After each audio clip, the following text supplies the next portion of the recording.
sin darnos tantos límites y reflexionar acerca, más que nada, en una dimensión de queremos que sean las fuerzas de seguridad en un futuro, que no sabemos cuándo será, porque le pusimos la post-pandemia, pero no sabemos bien cuándo será eso. Pero más allá de las humoradas con la post-pandemia, que parece que nunca llega, el objetivo es generar una reflexión acerca de las fuerzas de seguridad, a partir sobre todo del conocimiento que tenemos de las fuerzas de seguridad, y entonces una reflexión acerca de las posibilidades de modificar algunas de esas cuestiones que vemos en las fuerzas de seguridad y hacia dónde queremos que vayan.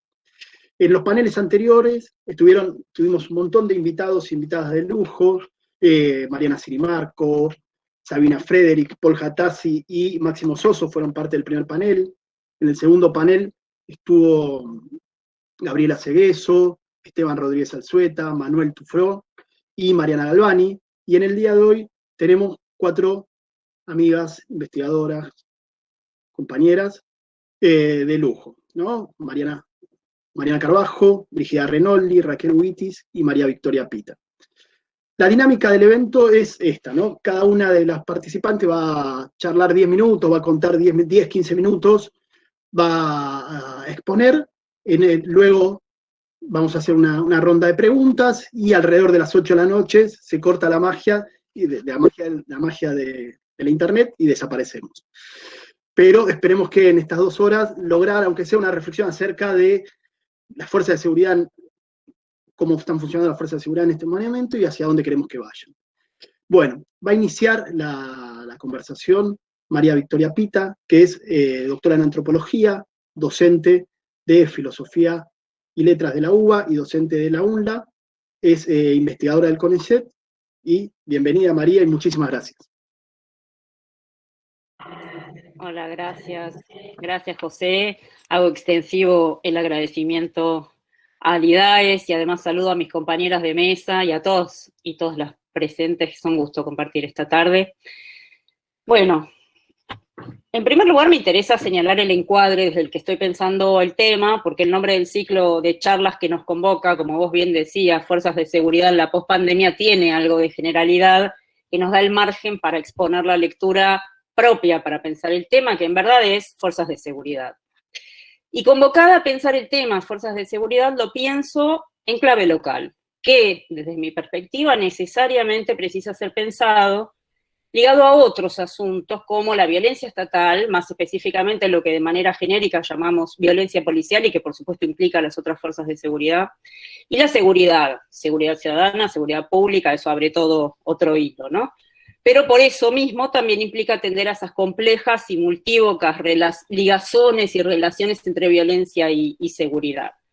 De manera que este encuadre supone per se inflexiones o marcas locales para pensar las fuerzas de seguridad. Por su parte, también creo que la referencia a la pospandemia, además de cierto optimismo, porque hay algo que viene después de la pandemia, creo que trae un extra, que es el peso de la coyuntura, que es la pandemia, en esta consideración del tema con su carácter local. De hecho, hablamos de pospandemia porque estamos en pandemia pensando sobre el futuro. Así, fuerzas de seguridad en la pospandemia, entonces, como formulación, al menos desde mi lectura, lleva a atender a las formas locales en que se expresa el poder policial, de eso hablamos cuando hablamos de fuerzas de seguridad, y a las condiciones que produce y también los efectos que genera la coyuntura en estas formas locales. Para esta lectura, para pensar sobre eso, contamos entonces con la experiencia y los saberes que provienen de lo preexistente y las circunstancias de este presente de pandemia. Y cuando digo pandemia estoy pensando específicamente en las distintas modalidades de aislamiento y las diversas regulaciones extraordinarias, ¿no?, para la vida pública y la vida privada. Entonces ese es ese encuadre que me interesa hacerme algunas preguntas que grosso modo son: ¿qué teníamos? ¿Qué pasó en estos meses? ¿Y qué escenario podemos imaginar? Al menos qué es lo esperable y también lo pensable o deseable. Dicho todo esto, me interesa entonces traer acá algunos elementos para pensar sobre las formas locales que asume el poder policial y los efectos de la coyuntura. En primer lugar, destacaría lo que podría llamarse la inflexión local para pensar el poder policial, o eso que sabemos. Y abundando sobre esto, diría, lo que teníamos y tenemos son policías y otras fuerzas de seguridad, Por supuesto, luego hay que pensar en cada una de las fuerzas de seguridad, las federales, las provinciales, las locales, identificar sus propios patrones de desempeño y los diferentes lugares de actuación. Pero digo, tenemos fuerzas de seguridad con sus tradiciones, con sus estilos particulares y sus muy arraigadas ideas de cómo hacer las cosas, de cómo administrar los conflictos, gestionar grupos sociales, gobernar poblaciones. Hay una larga tradición de prácticas arbitrarias, no discrecionales, sino arbitrarias, que cuentan con amplios márgenes de libertad para su ejercicio. Hay una larga tradición de desempeños violentos, con violencias y abusos, tanto físicos como morales, de mayor y menor intensidad represiva. Las policías y las fuerzas de seguridad son corporaciones fuertemente cerradas sobre sí mismas y con una historia de desempeño autónomo, de autogobierno. Corporaciones en el sentido de cuerpos institucionales y morales que fueron construyendo sus propios estilos de administrar o regular conflictividades y de gobernar poblaciones. Y a la hora de pensar esto, se torna necesario pensar cuánto de esos modos de hacer propios de las fuerzas de seguridad, con variables cuotas de violencia, abuso y arbitrariedad, y que remiten a un saber policial, hacen también, yo diría, a la formación y a la subordinación, a la construcción de autoridad y a la producción de mando y obediencia, incluso hacia el interior de las propias fuerzas de seguridad, ya entre jerarquías, ya en las relaciones entre oficialidad y suboficialidad. Pienso en algunos hechos de violencia que han sido para algunos jóvenes agentes una especie de bautismo, y pienso en los trabajos de José y en las legitimidades resultantes de poner el cuerpo que él también ha narrado y explicado.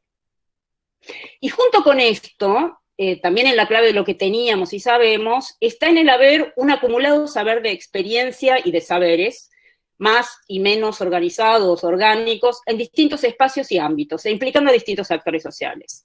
Saberes y experiencias de las militancias populares de organizaciones sociales y comunitarias, de movimientos sociales, de partidos políticos, saberes y experiencias del activismo experto, sobre todo de organismos de derechos humanos, y en particular en lo que hace al litigio estratégico, y también saberes y experiencias que resultan de la gestión pública en distintos ámbitos, ejecutivos, legislativos, judiciales, y en diferentes escalas, locales, provinciales, nacionales. Algunas trayectorias, y pienso en Raquel, dan cuenta de esos saberes y experiencias que han tenido más y menos oportunidades y poder social para poner de manifiesto estas violencias, cuestionarlas, impugnarlas, denunciarlas. De hecho, tanto la propia noción violencia policial como posteriormente la definición de una categoría como violencia institucional son resultado de ese hacer, registrando, denunciando, litigando, son formas de nombrar que implican una identificación, una clasificación de prácticas y de hechos, una categorización, ¿no? Que está dando cuenta además de las definiciones sociales para establecer límites políticos al ejercicio de la violencia estatal y más específicamente al ejercicio del poder policial. Esto, muy brevemente, en materia de lo que tenemos y sabemos.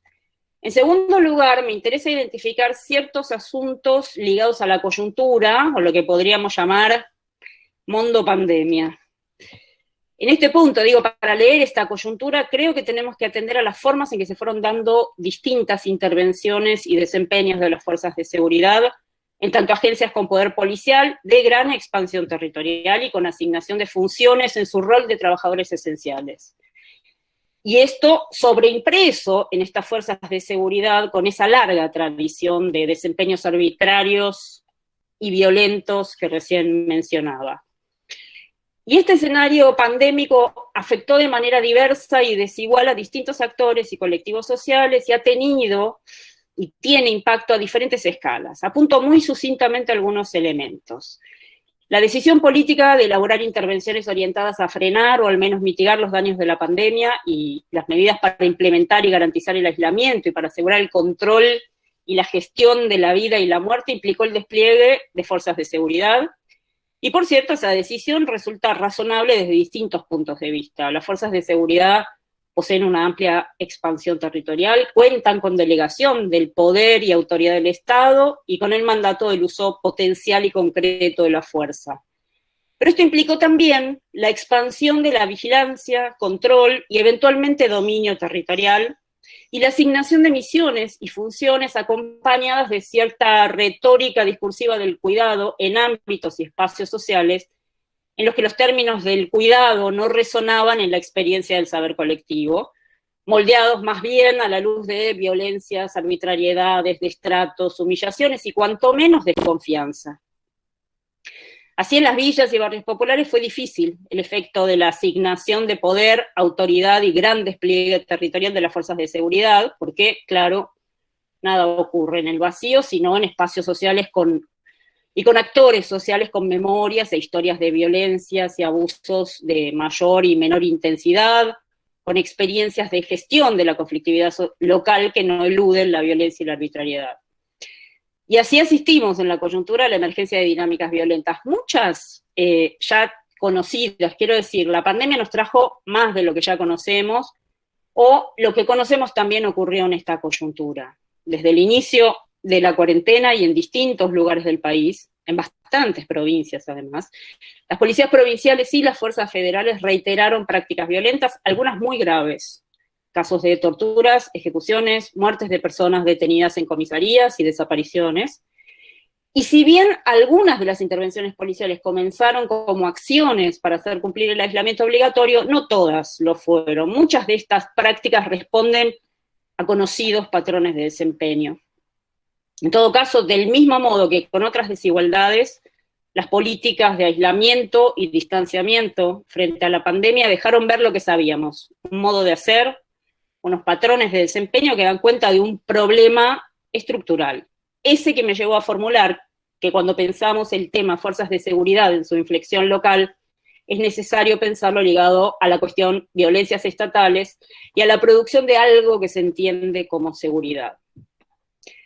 Creo que la coyuntura, colocando en la escena a integrantes de las fuerzas de seguridad como trabajadores esenciales, permitiendo advertir la continuidad de prácticas violentas, y amplificando las condiciones de posibilidad que dieron lugar a la protesta policial en la provincia de Buenos Aires, creo que esa coyuntura pone en evidencia otras cuestiones para pensar con relación a las fuerzas de seguridad y que deberían continuar siendo objeto de atención especial y de intervención política en eso que convenimos en llamar pospandemia.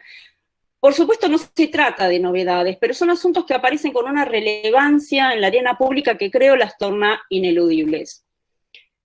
Me refiero entonces a la necesidad de encarar el análisis de las fuerzas de seguridad atendiendo simultáneamente, pero por separado, a su condición de corporaciones, es decir, su carácter de cuerpo institucional, de grupo, corporado y de actor de peso en la escena política, un actor que como corporación tiene poder de lobby y cabildeo y poder de extorsión, y que tiene gravitación en negocios de distinta escala, desde el control y gobierno del mundo de los ilegalismos, de la venta callejera, del juego clandestino y del trabajo sexual, hasta los mercados de autopartes, de drogas y de tierras, por mencionar algunos de los nichos de negocios de envergadura, e incluso de la política como negocio.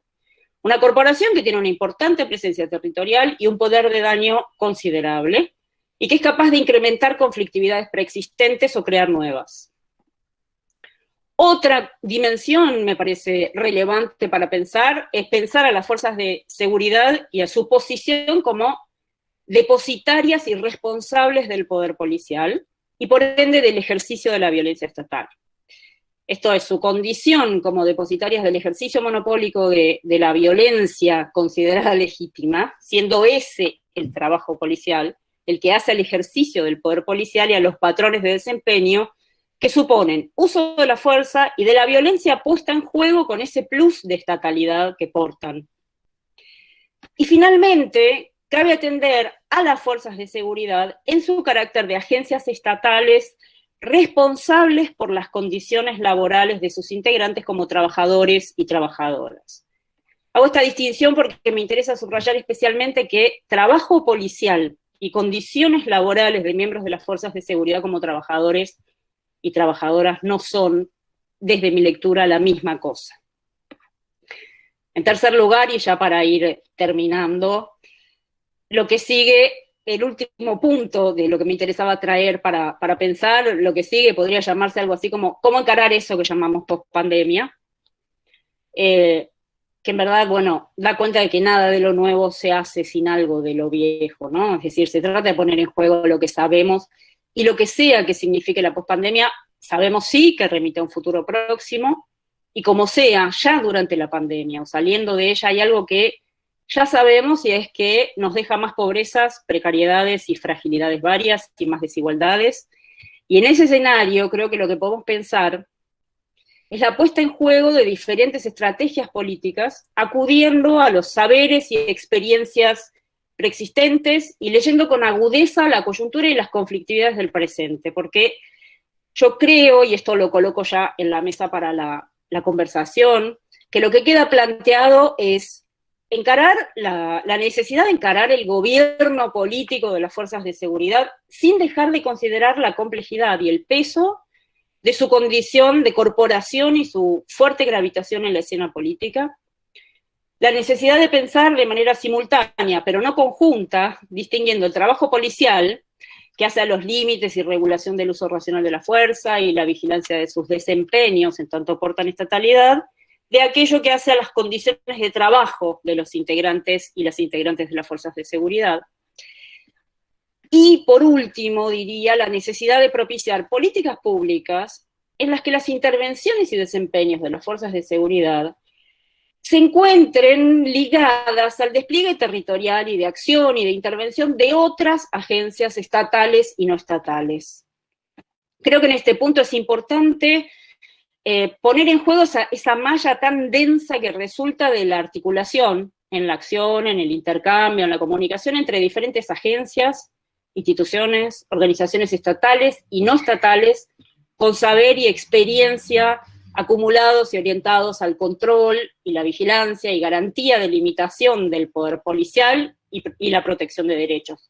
Quiero decir, estoy pensando en paralelo y simultáneamente en esa malla que fue configurando la ligazón entre centros comunitarios, oficinas de desarrollo social, las oficinas de instituciones, de agencias como Atajo, los CAG, las organizaciones sociales, las defensorías territoriales en derechos humanos. Es decir, creo que es necesario pensar en un armado para la protección de derechos que incluya a otros actores no estatales comprometidos en poner límites a la expansión del poder policial. Entonces, me parece que estos son algunos elementos que pueden ser de valor para abrir la discusión, para pensar sobre esto, ¿no?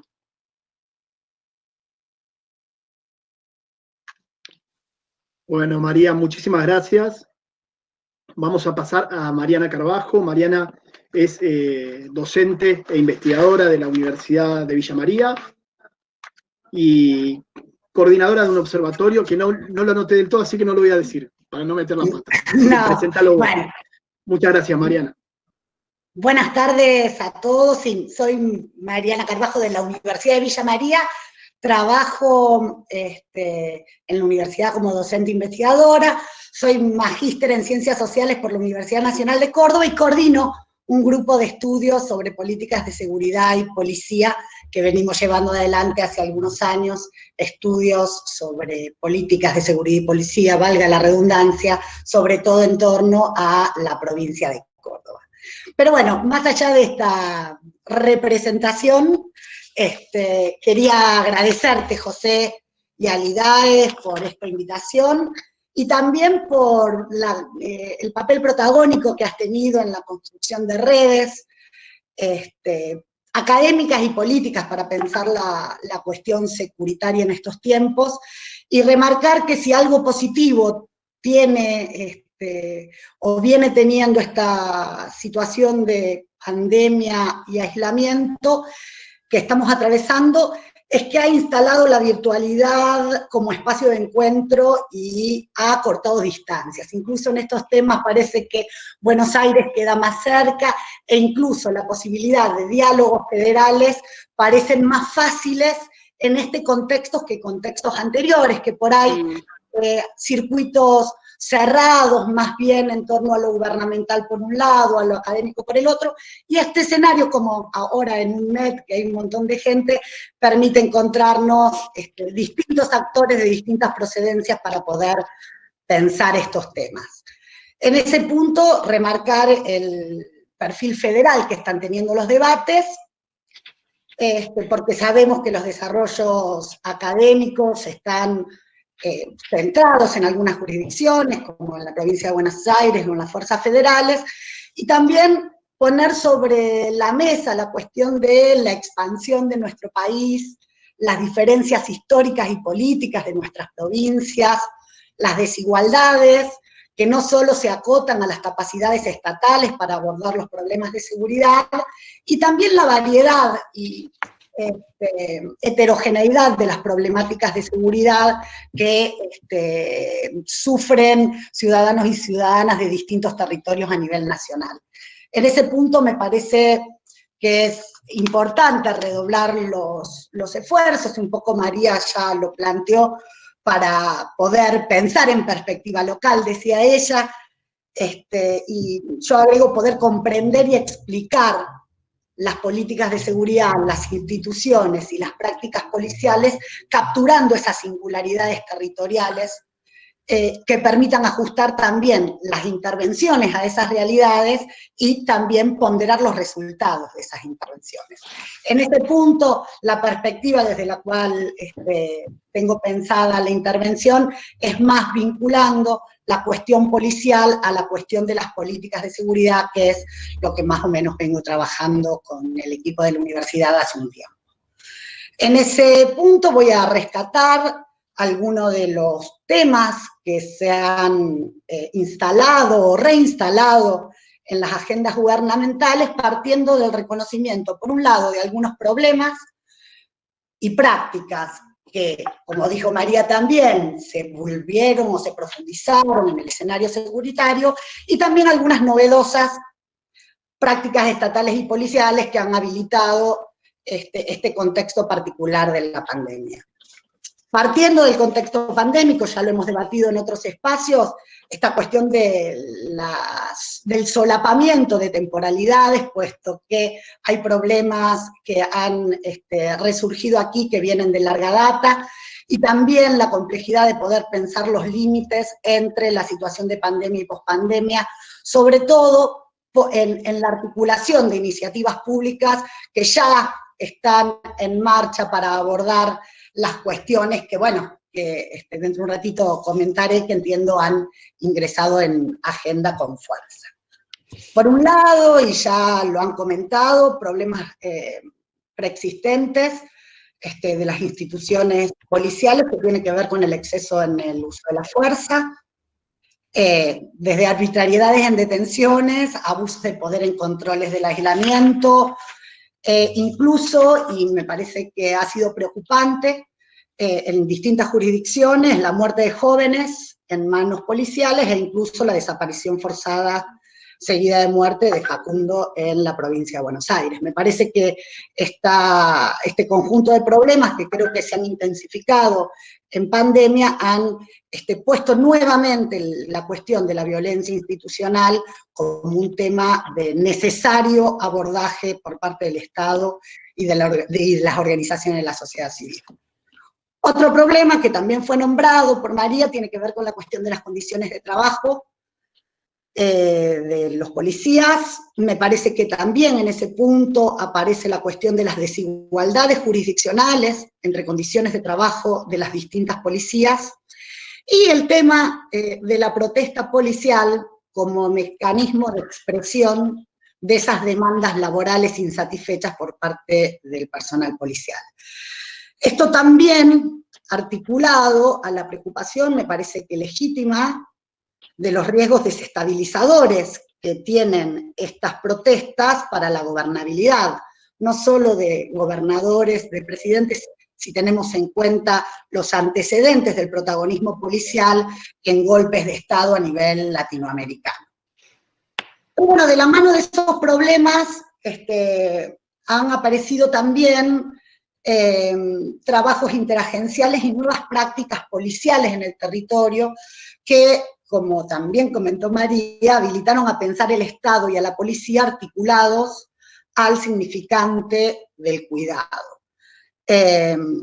Por aporte de María Pita, Faur, Segueso, Dalorzo, han planteado y han hecho circular incluso la idea de policía del cuidado. En ese punto me parece que este significante está lejos de ser una moda o una utopía progresista, sino que permite capturar prácticas policiales e intervenciones estatales que se dieron en el territorio, articuladas al cuidado de la salud y la protección de derechos, entrega de bolsones, cordones sanitarios, entrega de alimentos y medicamentos.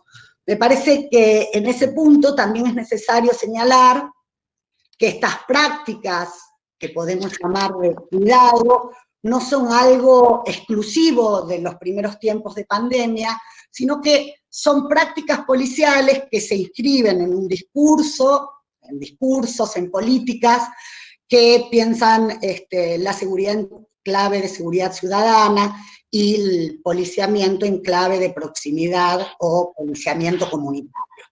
Me parece que en este punto es interesante cómo la situación de la pandemia permitió dar visibilidad a este tipo de prácticas que tienen su historia también en procesos de reforma y de transformaciones que se están dando a nivel jurisdiccional en algunas provincias. Entonces, decía, por un lado, profundización y emergencia de viejos y nuevos problemas, prácticas estatales, pero creo que también hay otros factores que están haciendo a la emergencia de nuevos temas en la agenda securitaria.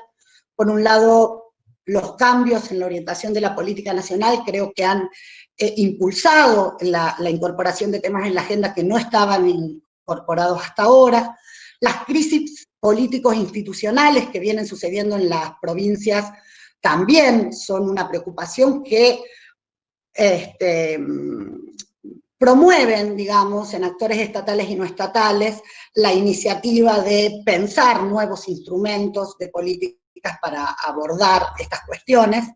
Y por último, me parece interesante reconocer propuestas de reforma que se dieron a nivel provincial, tanto parciales como integrales. Creo que ahí la propuesta de reforma que está llevando el gobierno de Santa Fe en este último tiempo es una referencia para pensar nuevamente las reformas de las políticas de seguridad y policiales, y también algunas otras experiencias como la policía barrial en Córdoba o la policía comunitaria de los últimos años en Santa Fe. En relación a las políticas provinciales, me interesa poner sobre la mesa una cuestión. Si bien en Buenos Aires en los 90 empezaron a haber procesos de reforma, y en las provincias ya entrado el año 2000, estos procesos de reforma han sufrido reformas y contrarreformas. Ha sido una oscilación que muchas veces está tensada a crisis político-institucionales, muchas veces desencadenadas por hechos de corrupción, motines, protestas policiales, olas delictivas, pero también esas crisis institucionales son un escenario en donde se terminan dirimiendo disputas de poder, tanto adentro de las policías como hacia adentro de los estados y hacia el adentro y el afuera de la política. Me parece, hacia el adentro de la política sería, no estaría encontrando el afuera. Pero bueno, me parece que esas disputas terminan en una encerrona, digamos, las políticas de seguridad que van desde el reforzamiento de una mirada punitiva al impulso de perspectivas preventivas de mayor integralidad, hacia la autonomización de la policía y la policialización de la seguridad, o hacia la promoción de articulaciones multiactorales que permitan nuevos abordajes a las conflictividades sociales y sostenidas por la conducción política. Teniendo en cuenta este contexto general, digamos, de políticas de seguridad oscilantes, me parece importante recuperar algunos temas, por lo menos puntualmente, porque ya me parece que me estoy excediendo de tiempo, que han aparecido en esta situación de pandemia. Creo que el bienestar policial primero y la sindicalización policial después aparecieron en la agenda de los gobiernos para abordar los problemas vinculados a las condiciones laborales de la policía. Junto al bienestar policial también se ven articulados el tema de género y de la diversidad sexual. Creo que la creación de políticas y de áreas gubernamentales, tanto a nivel federal como en algunas provincias, y de espacios federales de articulación de esas políticas, es interesante destacarlo en relación a estos temas. Algo que me parece importante traer a colación es cómo ante el cuestionamiento de la policía y de las prácticas policiales de carácter violento, aparecen temas recurrentes. Por un lado, la educación policial, por otro lado, el control de la actuación policial, y por otro lado, la regulación del uso de la fuerza. Creo que en este punto es necesario recordar que desde el 2005 todas las provincias han renovado sus modelos de educación, han generado políticas de educación superior en seguridad, ya sea a través de tecnicaturas, a través de licenciaturas, en relación a el control de la conducta policial, que tiene que ver con el antiguo asuntos internos, hay una tendencia que ya se ha nacionalizado de externación de los sistemas de control. En cuanto al uso de la fuerza, también se están expandiendo la realización de protocolos que permitan regular su uso y mejorar el entrenamiento del personal policial. En este punto me parece que es una deuda pendiente, y me parece que María lo planteó, una deuda pendiente es pensar la organización policial en términos de profesionalización, cómo son sus regímenes profesionales, los sistemas de ascenso, los modos en que se toma el mando y se conduce el trabajo policial. Me parece que el lugar que tiene la superioridad policial en esas organizaciones, me parece que hay un trabajo pendiente respecto de las reformas de las organizaciones policiales en concreto. Pero como hay desafíos y trabajos pendientes, también hay varios aprendizajes, saberes y experiencias, diría María, acumulados en estos procesos de ya más de 20 años de reformas contra reformas, de luchas de organizaciones, que me parece importante rescatar, pero también hay aprendizajes en torno a cómo pensar las políticas de seguridad. Me parece que un aprendizaje muy fuerte ya es que no hay ideales, ni normativos, ni ideológicos, ni recetas políticas, ni técnicas que permitan afrontar los problemas que tenemos. No habría experiencias ni recetas mágicas para responder a estos problemas. Sí tenemos experiencias y aprendizajes en los procesos que llevamos adelante. También esos escenarios críticos de los que hablaba anteriormente, me parece que se han convertido en condiciones de posibilidad para capitalizar esas experiencias y esos aprendizajes. Y me parece que esta reinstalación de cuestiones tan problemáticas en torno a la cuestión policial, las articulaciones que se están dando son una posibilidad también para profundizar algunas transformaciones y crear nuevos instrumentos de política para avanzar en la democratización de las políticas y de las fuerzas de seguridad. Creo en este punto, y para ir cerrando, que aumentar las capacidades estatales para gobernar los asuntos de seguridad y administrar las instituciones de seguridad aparece como una prioridad.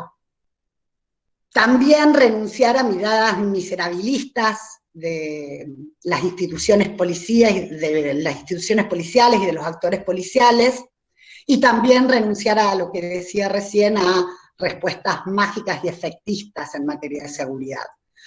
Creo que en el escenario que se viene, y por las experiencias también de procesos de reformas, por ejemplo, en el caso de la educación policial hace varios años, el papel del gobierno nacional es fundamental, sobre todo para construir horizontes de actuación comunes, que ya sabemos que son precarios y sin garantías, pero que son necesarios como para poder ir orientando, articulando las políticas de seguridad y también ir abordando las desigualdades jurisdiccionales que tenemos hacia el interior del país.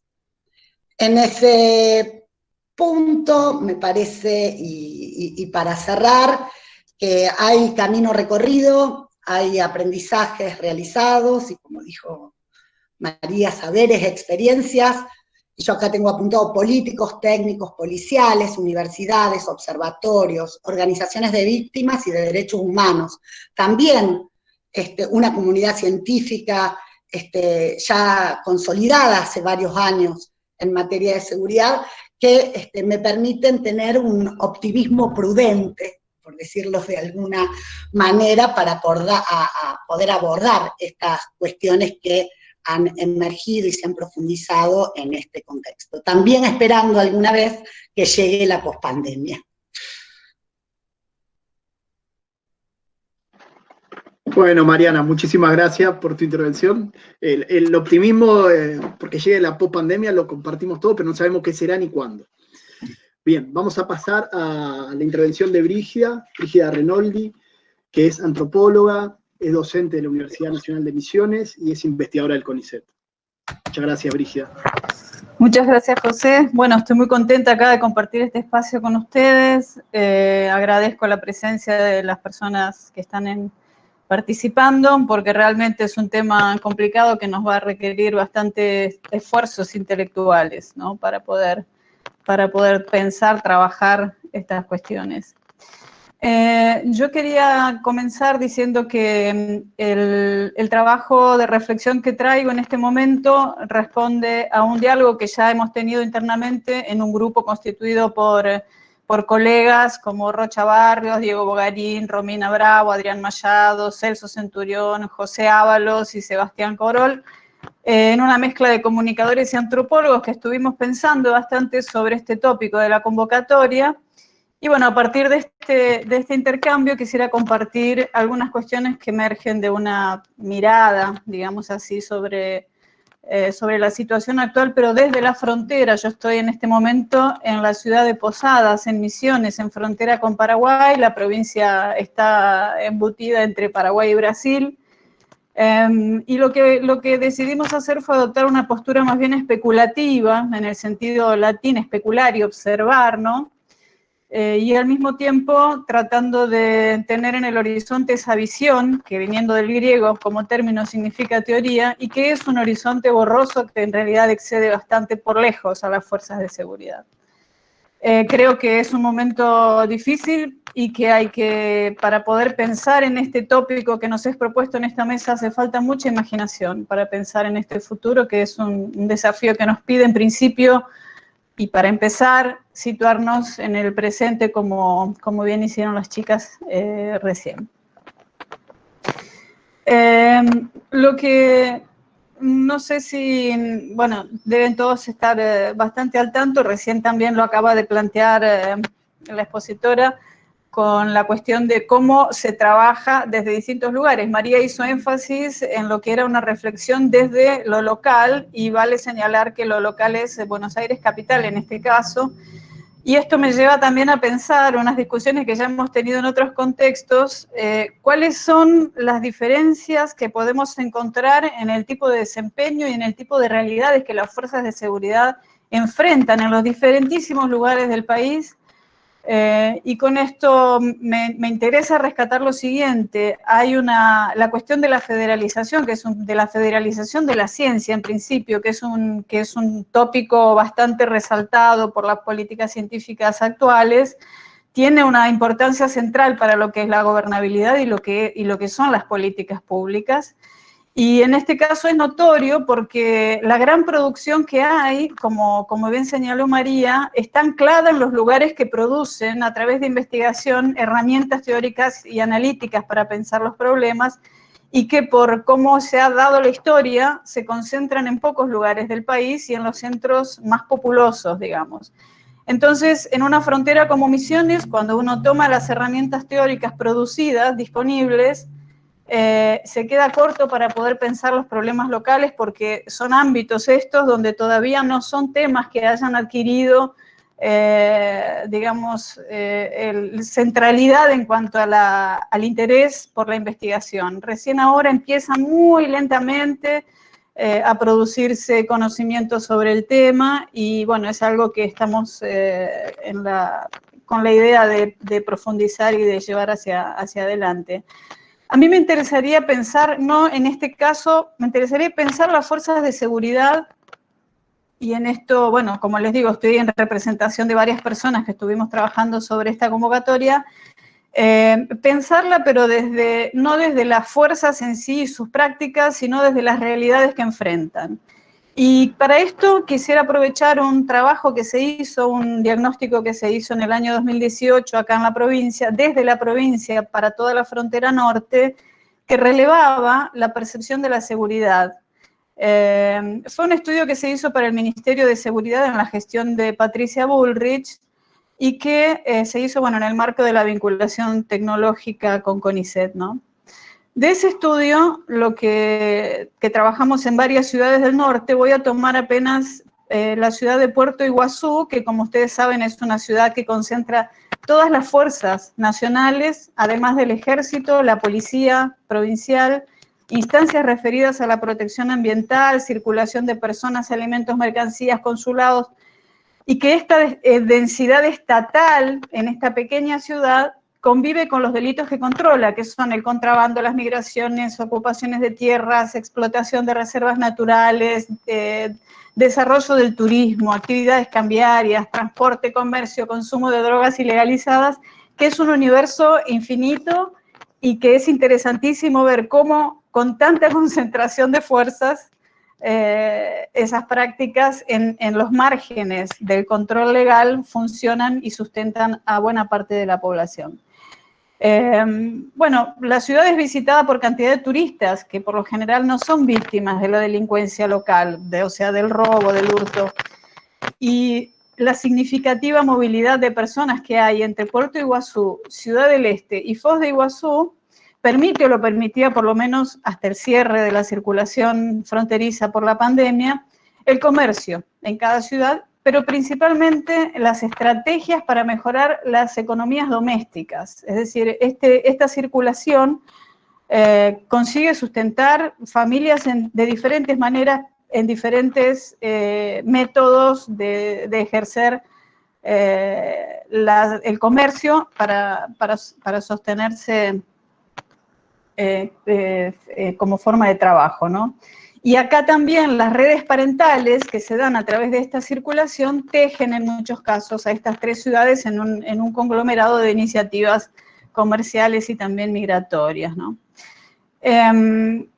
Las formas de regular los delitos comunes, en este caso, se fueron dando por medidas, por lo menos en lo que relevamos en el año 2018, por medidas comunitarias, iniciativas de índole particular que fueron evidenciando que hubo cambios en las formas de concebir la seguridad del patrimonio, ¿no?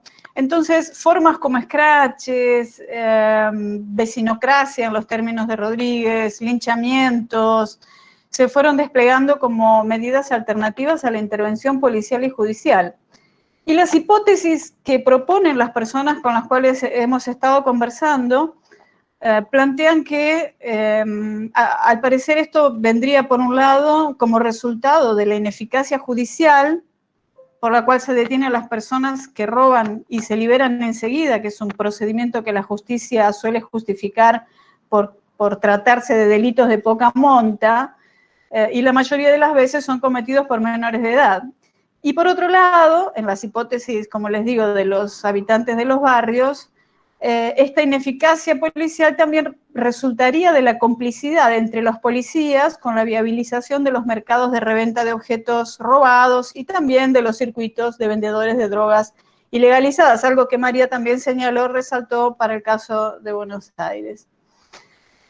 Entonces, esta cuestión de los linchamientos y los scratches como medidas alternativas, y este término es bastante inadecuado, para hacer justicia, también hacer justicia por mano propia, se suelen dar en este lugar, en esta ciudad, en los barrios pobres, donde fumar pedra, que es como se llama el paco en el lugar, se fue extendiendo notablemente entre los jóvenes. E inclusive la venta de esta sustancia y de otras se dan en los circuitos concurridos por turistas. En un caso identificamos que el modo de disponibilizar estas sustancias prohibidas está bajo la organización de menores de edad, niños en realidad, que hacen el contacto ofrecen a los turistas y hacen el contacto con el vendedor, que suele ser consumidor también. Entonces, pensando que esta realidad se da en una ciudad de frontera, donde el paso y el uso de la marihuana, y en menor proporción, claro, la cocaína y derivados, es usual, y hay que considerar también que abastece el mercado argentino de cannabis y el mercado internacional de cocaína cuando pasa de forma clandestina, es un punto importante para pensar cómo las policías están operando en este punto remoto del país si lo miramos desde Buenos Aires. Ustedes saben que en la provincia las incautaciones de drogas por parte de las fuerzas de seguridad federales son la principal noticia en los medios. Pero junto con esta realidad, en Puerto Iguazú, así como en muchos de los municipios y pueblitos del interior, donde el paso de la mercancía se suele pagar con mercancía, eso quiere decir que propicia un consumo local en los lugares más inimaginados del interior del país, no había hasta mediados de 2018 ningún centro de atención a usuarios de drogas ilegalizadas, ni tampoco legales, como en el caso del alcohol. Hasta que la Cedronar implementó un programa que es el programa Municipios en Acción, eran las iglesias las que contenían a los chicos. Entonces, este panorama nos alerta sobre cantidad de jóvenes cada vez más comprometidos con sustancias de alto riesgo que dependen de los pequeños robos y hurtos para poder sostenerse, ¿no? Para poder pagar esas drogas. Y esto lo hacen dentro de sus propios barrios, lo que genera también esta organización vecinal y la resolución, digamos, un término tampoco muy estratégico para este caso, del conflicto a nivel vecinal, lo que genera toda una tensión que solo se reproduce dentro del barrio y con la policía provincial.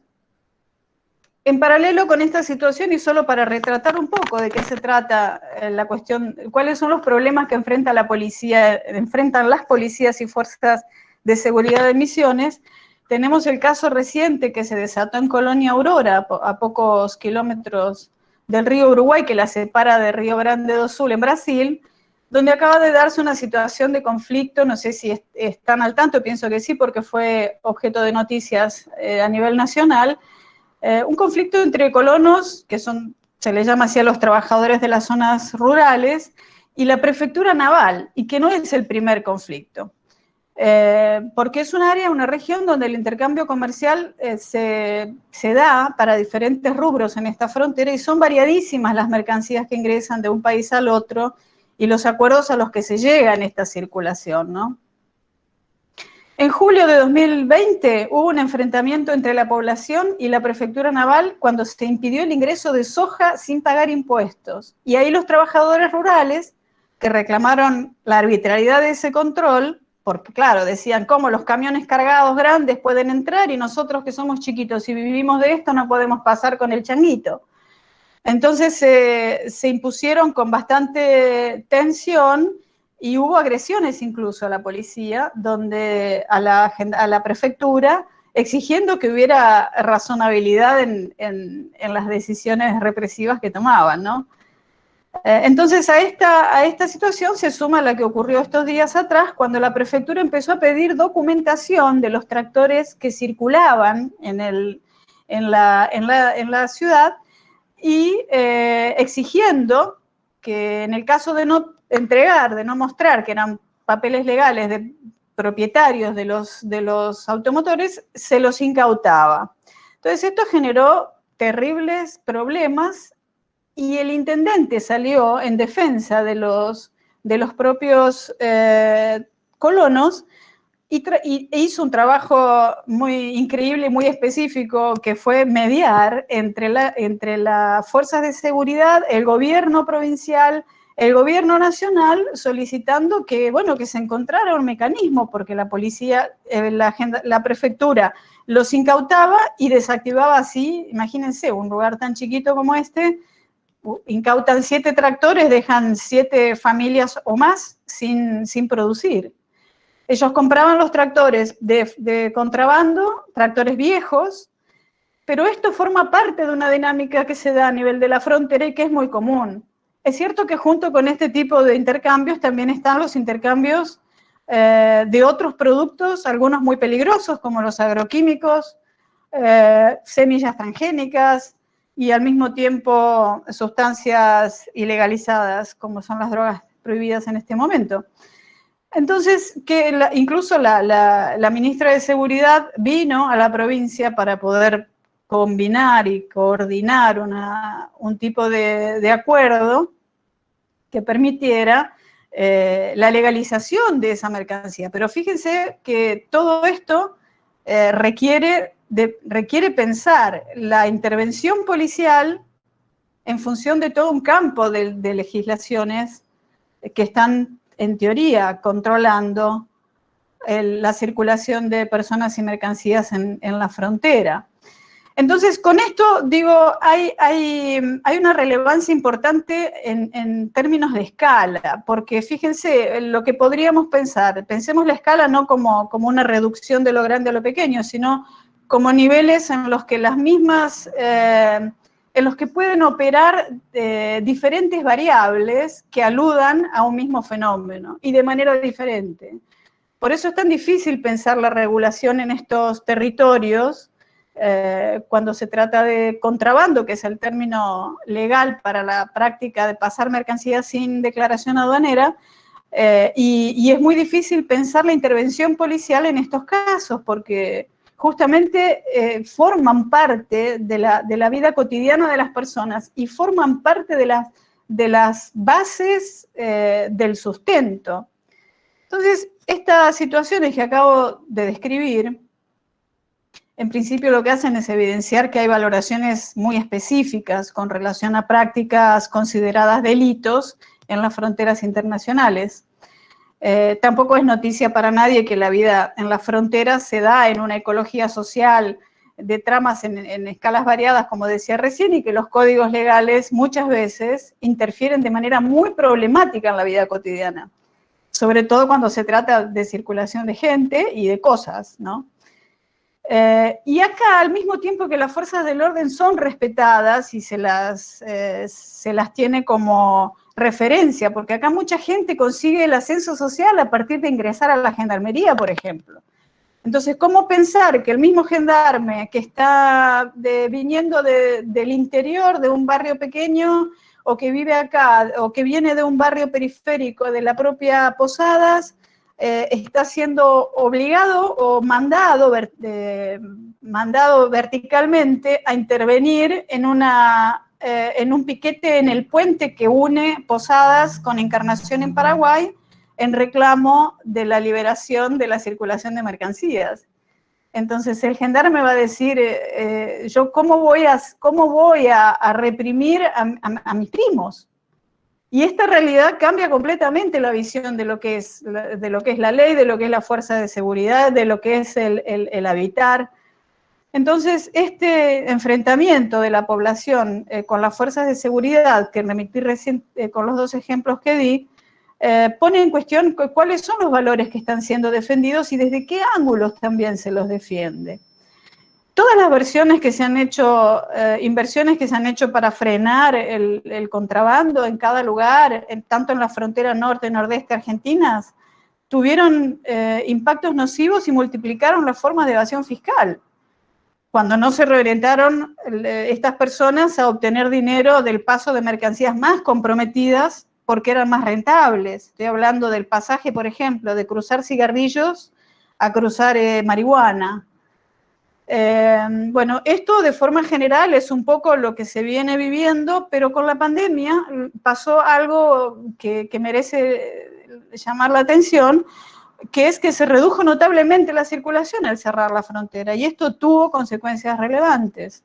El propio movimiento, la circulación, trae aparejadas pequeñas rentabilidades, y no solo en términos económicos, porque también las trae en términos de asociación social, de asociación por reciprocidad. Las relaciones personales se van tramando, generan lazos de parentesco, de amistad, producen y afirman lazos que son también las garantías de la vida, porque ahí se da la confianza, porque hay diversos intercambios que son reconocidos y válidos, más allá de las prohibiciones legales, y en ese reconocimiento también están las fuerzas de seguridad.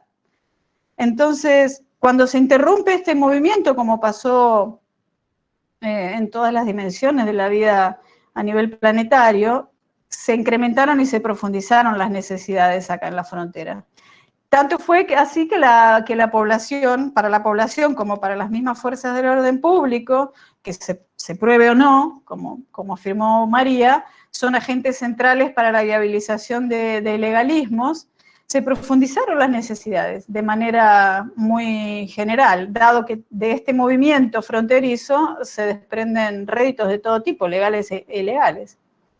Entonces quedaría claro que la pandemia impulsó un tipo de control policial bajo la órbita de los cuidados sanitarios, lo que se refirió también recién, y que esto rememora las intervenciones por merodeo, provoca también gran malestar al interferir en el comportamiento individual sobre si uno usa o no usa barbijo, toma alcohol con sus amigos compartiendo la botella o camina más cuadras que las permitidas, usa los aplicativos de biocontrol o se agrega a otras personas en espacios públicos o privados. Entonces, digamos que para las características planetarias hay muchos menos conflictos, y vamos a hablar de tragedias, hay muchos menos conflictos interpersonales de los que podría haber. Siempre pienso en esto que me parece muy interesante, es decir, los seres humanos somos mucho más dóciles de lo que imaginamos. Piensen que en términos cuantitativos los homicidios y las guerras son muy pocos comparados con la población mundial que vive en gran medida concentrada en espacios muy chiquitos, en las ciudades, y que nos matamos poco para la cantidad de problemas y conflictos que hay. Bueno, esto, digo, nos habla del grado de disciplinamiento alcanzado y del éxito de las políticas de modo muy general, ¿no?, a partir de la pandemia. Me llama la atención el eslogan distancia social, porque en realidad es una expresión que remite a los 2 metros que debería haber entre las personas, pero dice mucho con respecto a cómo se piensa el problema, porque da una pauta también acerca de lo que es el futuro, ya que en términos concretos se trata de distancia física o corporal lo que se está pidiendo, y la distancia social implica mucho más de aquello que requiere el cuidado en cuanto a la pandemia. Entonces la pregunta es, ¿qué va a pasar con las fuerzas de seguridad cuando el día que se termine la pandemia? Si las condiciones en las que vivimos hoy generan cambios en los comportamientos, quizás se habrá producido una combinación exótica de individualismo con vigilancia colectiva, porque esto de cómo el vecino vigila al vecino también está muy, muy claro durante la pandemia, ¿no? Y como bien muestra la foto de esta actividad, que me llamó la atención muy rápidamente, el rol policial podría convertirse en una instancia de supervisión del autocontrol y la disposición a estar vigilada o vigilados. Cuando vi la foto le digo a José, de policías a preceptores, y con nuestros colegas decíamos, bueno, APP policías, como la sociedad descrita en Black Mirror, en la serie, mientras cada uno de nosotros se afirmaría en la heteronomía que impondrá la nueva normalidad. Así que, bueno, en cuanto al trabajo que aún habrá que hacer para contemplar los problemas específicos de las fronteras internacionales, que es también el local desde donde estoy hablando, en situación de mayor empobrecimiento que antes, porque están muy claramente, todo el planeta va a quedar en rojo. Pensar el desempeño de las fuerzas de seguridad tiene que venir de la mano de una reconsideración federal de la legislación en cada espacio concreto, y coincido con lo que se dijo, con lo que planteó Mariana recién, acerca de cómo tendrían que articularse con otras instancias también que remitan al cuidado y a la seguridad, no ya en términos policiales. Bueno, esto es todo. Muchas gracias. Bueno, Brígida, muchísimas gracias. Vamos a darle la palabra a Raquel Huitis. Raquel es la mamá de Mariano Huitis y es parte de la Comisión Memoria, Verdad y Justicia de Zona Norte. Muchísimas gracias, Raquel. Gracias a ustedes por invitarme. Muy buenas las exposiciones. Cuando uno es último le queda bastante menos para hablar porque coincide con mucho de lo que expusieron los anteriores participantes. Por un lado pienso que sí, que es real, el COVID puso en evidencia lo mejor y lo peor de nuestra sociedad. Lo mejor porque cuando hay voluntad política hay problemas concretos que se resuelven, y lo peor que es mostrar las desigualdades en toda su crudeza, el abuso policial, la justicia lenta, porque yo la incorporo dentro de la violencia institucional, porque los actores judiciales tienen, digamos, tienen que investigar y sancionar aquellas conductas ilegales, irregulares de los agentes de seguridad, de las fuerzas de seguridad, y cuando no lo hacen, están avalando, legitimando esas prácticas que nunca han abandonado, por lo menos en nuestro país, en estos más de 30 años de democracia. Creo que tuvimos muchos momentos donde sí se aplicaron políticas, se pensaron políticas públicas. Si mal no recuerdo, en el 2004, por ejemplo, el CELS había sacado un documento que era seguridad es igual a derechos, no, derechos es igual a seguridad. Arlanian la toma en el 2007 y la consigna era seguridad es igual a más derechos. En el 2009 llega el Acuerdo para la Seguridad Democrática, también impulsado por el CEL y otras organizaciones de derechos humanos, familiares de víctimas. Todo el arco político firmó ese acuerdo. Es decir, que se han hecho muchas cosas. Y pienso que algunas reformas se han ido haciendo, pero evidentemente no han sido lo suficientes porque hoy seguimos teniendo la violencia institucional. Y si bien en 4 años de macrismo se arrasaron con muchas de las políticas realizadas en la gestión anterior, en la gestión de Néstor y Cristina, profundizaron esa violencia policial, habilitaron en algunos barrios populares prácticamente la pena de muerte. ¿Sí? Cuando yo recibo a quien fusila por la espalda, en Casa de Gobierno estoy dando un mensaje muy claro a la sociedad y a las fuerzas de seguridad también.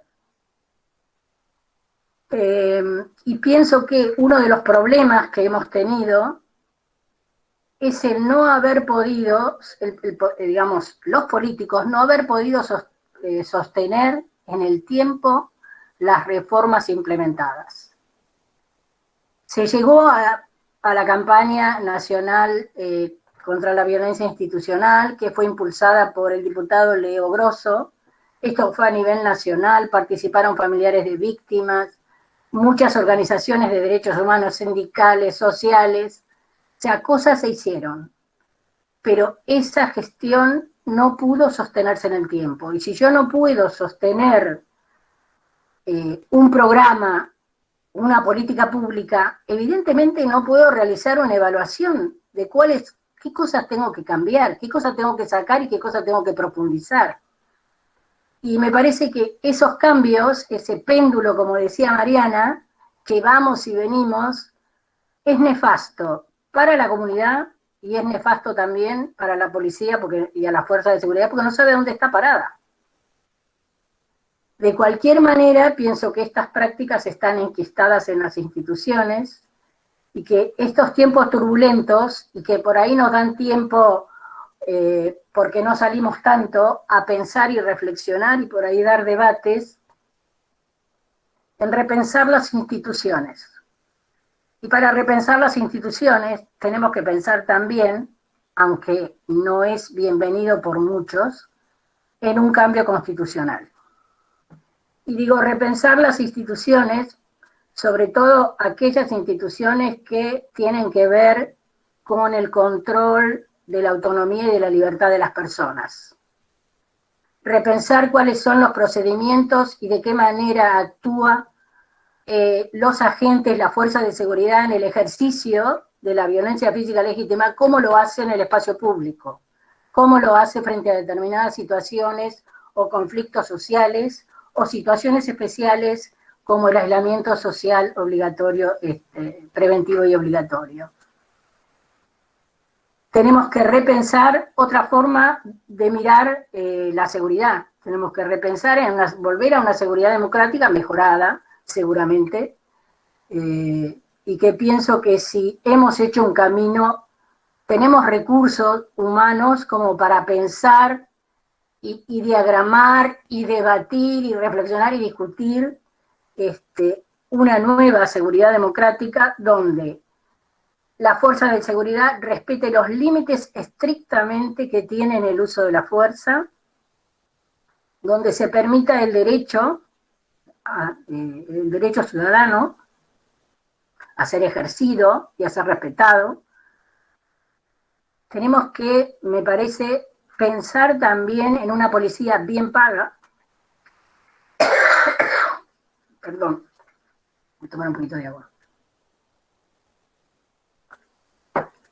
Porque bien paga y profesionalizada, y que se forme en las universidades públicas, que no tenga universidades especiales o policiales, tienen que estar en contacto con la comunidad porque son parte de ella.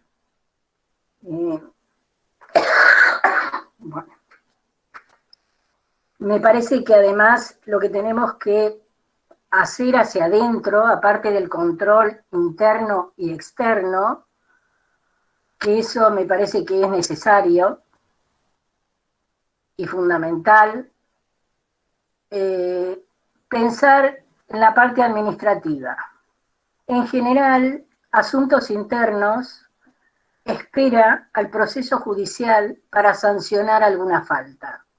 Me parece que esto no resulta eficaz. Digo, si el agente cometió una falta, primero, mientras dure la investigación, retirarlo del área donde la cometió. Si fue en el espacio público, que no haga más patrullaje y vaya a una oficina. Si fue en una comisaría, lo mismo, que trabaje con papeles, ¿sí? Sacarlo para no dejarlo expuesto a repetir otra vez la historia, porque lo que no se sanciona se repite. Y me parece que también hay que plantearse exonerar en aquellos casos donde la justicia no aceptó la prueba presentada por las víctimas. Porque sabemos de muchos policías que fueron sobreseídos y que sí eran violentos o que torturaron o que mataron a alguien. Tenemos muchos casos de eso, donde después se van a otras policías, se reciclan y terminan por ahí cometiendo los mismos atropellos. Entonces me parece que como Estado debemos exonerar a aquellas personas que no están capacitadas o que son violentas, porque es preferible pagar la indemnización, pero estamos previniendo que los cuerpos sean respetados y no sean avasalladas las libertades y la vida de las personas.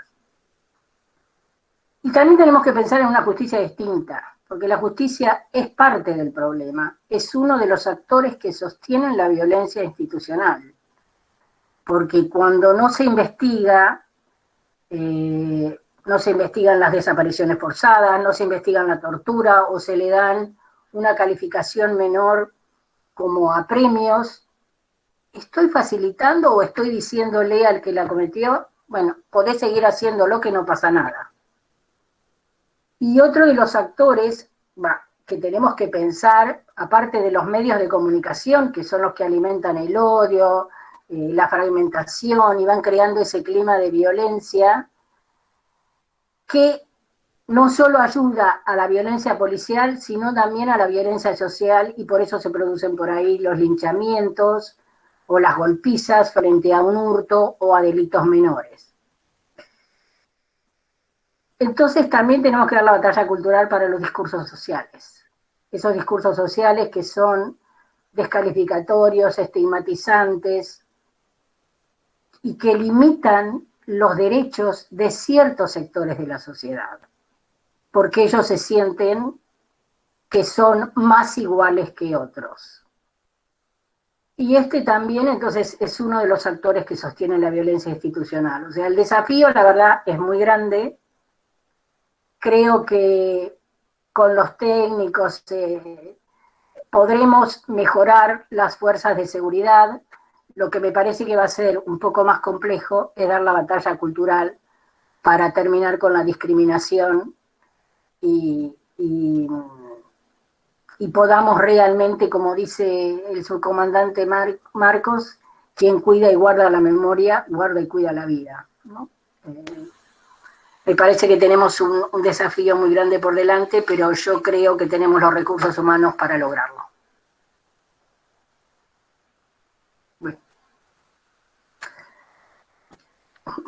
Bueno, muchísimas gracias, Raquel. Muchísimas gracias a las 4 expositoras. Lo que vamos a hacer es abrir un espacio de debate. Le vamos a solicitar a todos y todas los que quieran hacer una pregunta, que lo hagan mediante el chat, y Evangelina Caravaca las va a leer. Antes de pasar a eso, quería señalar algunas cuestiones que me parecen interesantes, como para ordenar algunas cuestiones del debate, que tienen que ver también con buena parte de lo que se discutió en las reuniones anteriores. Vemos una cierta cantidad de puntos en común que me parecen sumamente interesantes para ir reforzando como un diagnóstico y tal vez unas posibles pistas para pensar el problema, ¿no?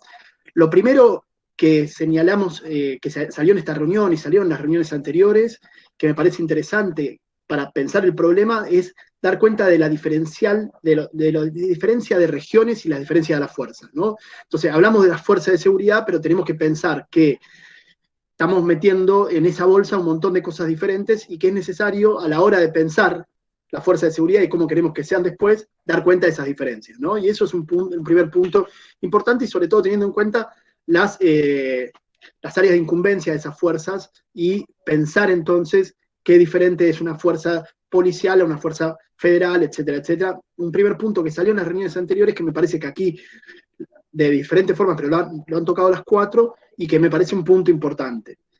La segunda cuestión que quiero resaltar, que fue eje de debate en las reuniones anteriores, y que aquí también, es la cuestión del cuidado, ¿no? Las policías como policía de cuidado, que me parece que es una discusión que empezó hace medianamente poco, pero que tiene algo un poco más de larga data, pero que en las últimas reuniones generó un poco de cuidado con aquellos que dicen, bueno, está bien hablar de policía de cuidado, está mal, ojo con lo que trae de lastre todo esto, que me parece que es un punto interesante y que podemos, a partir de esa discusión sobre qué hablamos cuando hablamos de policía de cuidado, podemos pensar también el trabajo policial.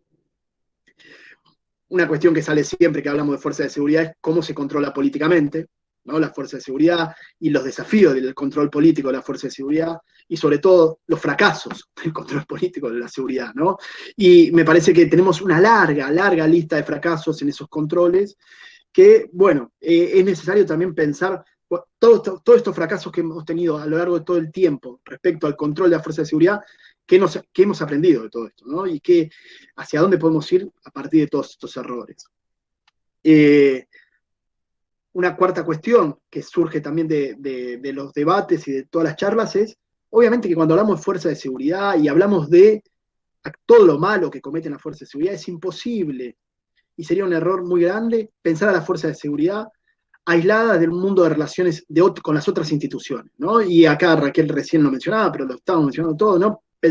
Por ejemplo, pensar las violencias policiales es pensar también cómo trabaja la justicia, es pensar también cómo trabajan los medios de comunicación. Entonces, hay un punto importante aquí, estamos hablando de fuerza de seguridad, pero también estamos hablando de la justicia, estamos hablando del sistema político, estamos hablando de un montón de instituciones que se engarzan y que a veces parece que solamente estamos hablando del policía que le pega a alguien en la esquina, pero estamos hablando de mucho más con eso. Y eso me parece un punto importante. Y también, obviamente que vinculado a esto, entonces hay toda una discusión acerca de qué hablamos cuando hablamos de seguridad, ¿no? Porque reducir la seguridad a la fuerza de seguridad es un problemón que venimos arrastrando hace mucho tiempo y que entonces tiene como desenlace pensar que la única forma de trabajar sobre el tema de la seguridad y de la inseguridad es con las policías, y entonces vemos venir una cierta cantidad de debates que dicen, bueno, para trabajar con seguridad lo que más necesitamos son más policías, más policías, más policías, más cámaras, y ya sabemos que eso, bueno, para mí no conduce a nada, pero buena parte de los que hemos discutido aquí no conduce a nada. Entonces tenemos que repensar de qué hablamos cuando hablamos de seguridad y cómo pensamos entonces la intervención de las otras agencias del Estado en este tema, ¿no? Y entonces, tanto María como Mariana, bueno, las cuatro, la multiagencialidad para trabajar los problemas complejos de los que estamos abordando.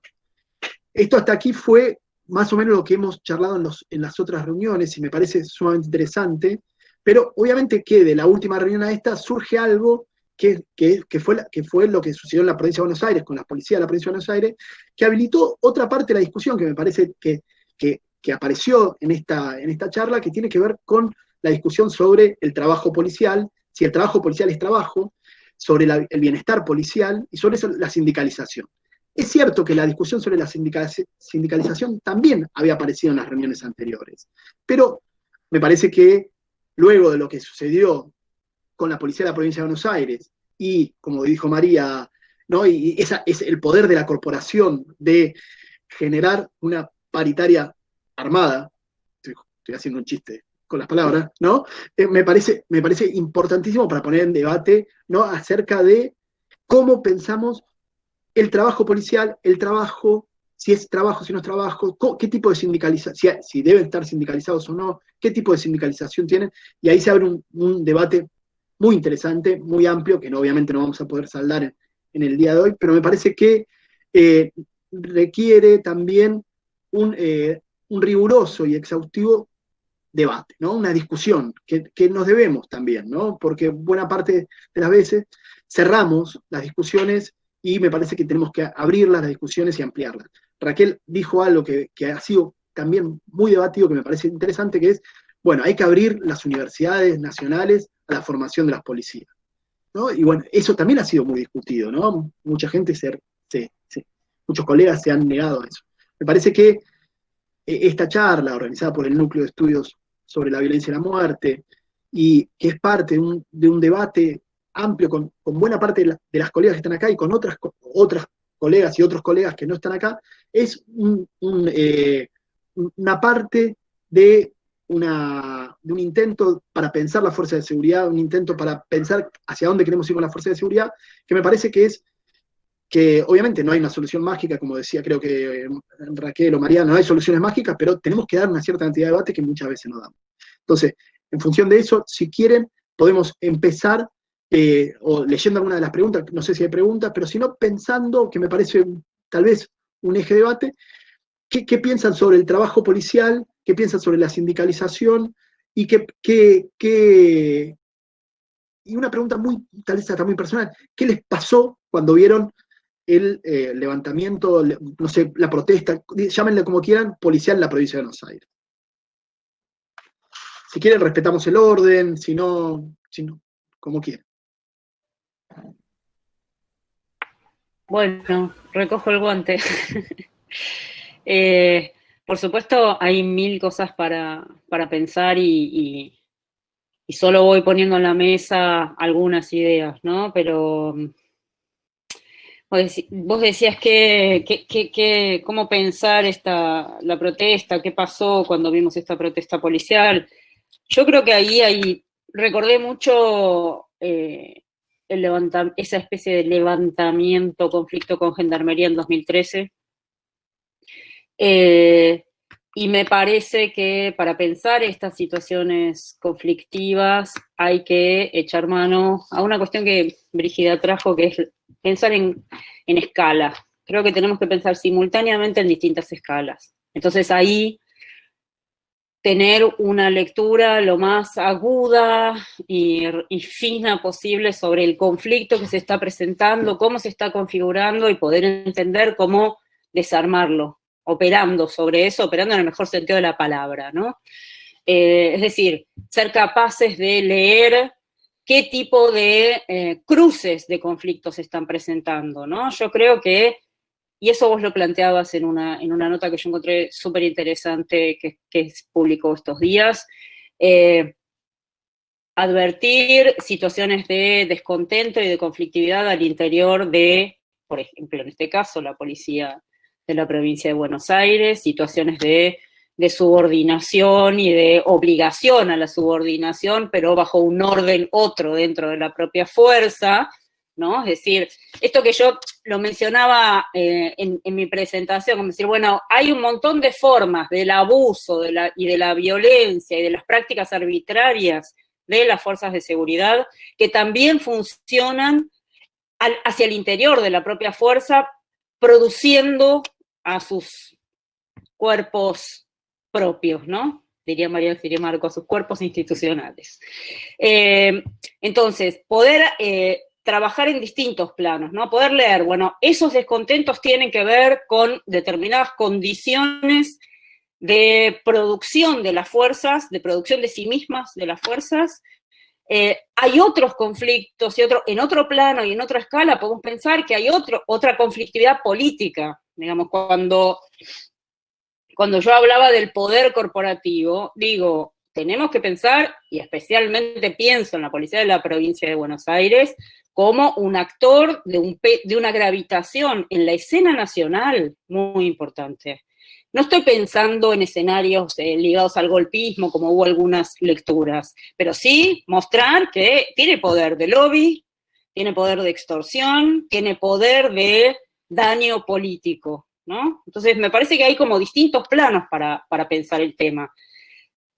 Por eso creo también que hay que avanzar haciendo este desmenuzamiento y esta distinción entre lo que es el trabajo policial, que tiene que ver con el ejercicio del poder policial, de las condiciones de trabajo. O sea, de ninguna manera pienso en negar la condición de trabajadores a policías y miembros de las fuerzas de seguridad. Pero me parece que hay un plano en donde, cuando hablamos de trabajo policial, no estamos hablando de un trabajo cualquiera ni de un empleo. Hay una posición diferencial que tiene que ver con este plus de estatalidad, con eso que se porta, que es la autoridad y el poder de ejercicio de la fuerza y de una violencia considerada legítima, ¿no? Entonces ahí hay una mercancía política, diría Michel Mise, y hay que tener entonces especial atención a los desempeños de ese trabajo policial, que es otra cosa distinta, a mi entender, desde mi lectura, de lo que tiene que ver con las condiciones de trabajo, ¿sí? Y creo que hay mucho de las condiciones de trabajo que no son necesariamente cuestiones de orden salarial, que también lo son, sino muchas que tienen que ver con las formas de construcción del mando y la autoridad, ¿no? Entonces ahí hay mucho para pensar, y eso sí, se puede es viable de pensar en clave de organización, ¿no? De organización y de la organización del trabajo. Me parece que esos son algunos puntos, y me parece también que a la hora de empezar a pensar esa discusión sobre sindicalización, creo que hay que ser muy precisos en la lectura de la coyuntura. Porque si no, son elementos que resultan amables para una discusión progresista, pero en verdad pueden tornarse un elemento que genere más conflictividad aún, ¿no? Digo, si estamos pensando además en algunas fuerzas de seguridad que tienen un manejo de mercado, un manejo ilegal de mercados, bueno, hay un riesgo y una estructura jerárquica y una construcción de poder y autoridad y mando muy apoyada en el ejercicio de la violencia, es un combo complicado pensar en este escenario, con estos actores, la cuestión sindical. Por eso yo decía, y lo último que digo para no ocupar tanto tiempo, pero cuando yo hice referencia a la lectura local de la cuestión el poder policial y la coyuntura, no estaba necesariamente colocada la referencia a lo local para hablar de Ciudad de Buenos Aires y Provincia de Buenos Aires, que son los espacios en los que yo hago el trabajo de investigación, sino más bien para mostrar como la clave local en la que en Argentina leemos la cuestión fuerzas de seguridad. Yo creo que ahí hay una clave de lectura. O sea, nosotros en general en Argentina y con el acumulado de muchos años de reflexión sobre la cuestión fuerzas de seguridad, sabemos que la cuestión fuerzas de seguridad, para ser pensada con toda su complejidad, hay que atravesarla por la discusión sobre violencias estatales y la cuestión de la seguridad, con todas las diferencias respecto de cómo entender la seguridad como seguridad pública, como seguridad ciudadana, etcétera, ¿no? Con todas esas conflictividades al interior de esa propia definición. Pero digo, es en ese sentido que plantea esta cuestión también de la lectura local. No se plantea esta discusión en los mismos términos en otros países, ¿no?